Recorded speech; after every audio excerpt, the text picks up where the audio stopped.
பல நூற்றாண்டுகள் பழமையான கற்களால் கட்டப்பட்ட சென்னை வியாசர்பாடி ரவீஸ்வரர் கோயிலை உயர்த்தும் பணி தற்போது நடைபெற்று வருகிறது.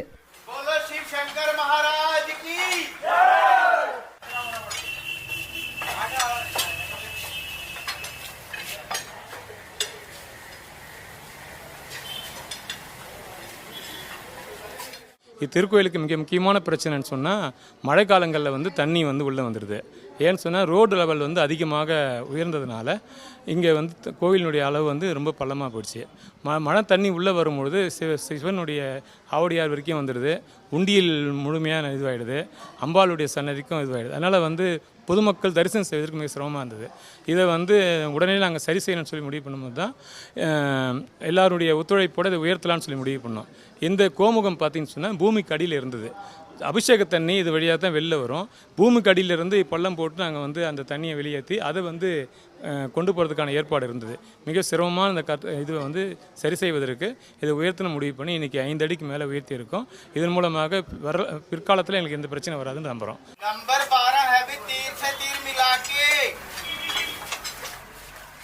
இந்த கோயிலை இடித்து விட்டு திரும்ப கட்ட வேண்டுமா இல்லை லிஃப்ட் பண்ணலாமா? லிஃப்டிங்கிறது உயரப்படுத்துதல். அப்படியே இருப்பதை இருக்கிற மாதிரி எந்த விதமான ஒரு சின்ன செங்கலையும் தளத்திற்கு மேல் எடுக்காமல் அந்த கோயிலை லிஃப்ட் பண்ண வேண்டும். கோயிலுடைய சிவனுடைய கருவறை, அம்பாளுடைய கருவறை, மகாமண்டபத்தில் இருக்கக்கூடிய தூண்கள், கல் தூண்கள், மகாமண்டபத்திலிருந்து கோயிலுடைய தெற்கு புறத்தில் வரக்கூடிய ஒரு சின்ன மண்டபம் அத்துணையையும் ஒரு சேர கிட்டத்தட்ட 2000 ஸ்கொயர் ஃபீட்டினுடைய அளவுள்ள கோயில், கல்லினால் கட்டப்பட்ட கோயில். பிரஸ்தாரம் வரைக்கும் கல்லால் கட்டப்பட்டு இருக்கிறது. அதற்கு மேலே விமானம் கிட்டத்தட்ட ஒரு 18 அடி உயரத்தில் இருக்கக்கூடிய செங்கலால் கட்டப்பட்ட விமானம். அவ்வளவு ஒரே நேரத்தில் அப்படியே தூக்கி விடுகிறோம். ஒரு ஜாக்கை ஒரு முறை சுழற்றும் போது மேலுள்ள கட்டிடம் 1 மில்லிமீட்டர் உயர்கிறது. 4 இன்ச்சு வரை உயர்த்தப்பட்ட பிறகு அந்த இடத்தில் கற்கள் பொருத்தப்படுகின்றன. அதன் மேல் மீண்டும் ஜாக்குகள் பொருத்தப்பட்டு மேலும் உயர்த்தப்படுகிறது. இந்த தொழில்நுட்பத்தை பயன்படுத்தி கட்டிடங்களை உயர்த்த முடியும். தேவைப்பட்டால் நகர்த்தவும் சுழற்றி வேறு திசையில் அமைக்கவும் முடியும் என்கிறார் இந்த தொழில்நுட்பத்துக்கான காப்புரிமம் பெற்றுள்ள மாம்சந்த் நிறுவனத்தின் இயக்குனர் சுரேந்தர். ஆலந்தூர் கோயிலில் அமைந்திருக்கும் ஆஞ்சநேயர் சன்னதி 42 அடி தள்ளி வேறு இடத்துக்கு நகர்த்தப்பட்டுள்ளது என்றும் குறிப்பிடுகிறார்.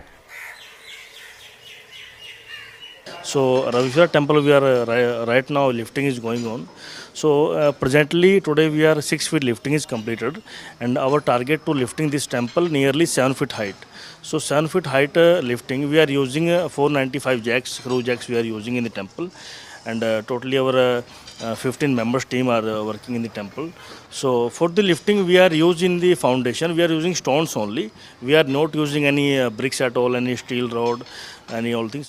ரவீஸ்வரர் கோயிலை முழுவதும் இடித்து கட்ட ரூபாய் 10 கோடிக்கும் அதிகமாக செலவாகலாம் என்று கூறும் பொறியாளர் முத்துசாமி, தற்போது சுமார் 2 கோடி ரூபாயில் இந்த பணி செய்யப்படுவதாகவும் சுற்றுச்சூழல் பாதிப்பு குறைவதாகவும் கூறுகிறார்.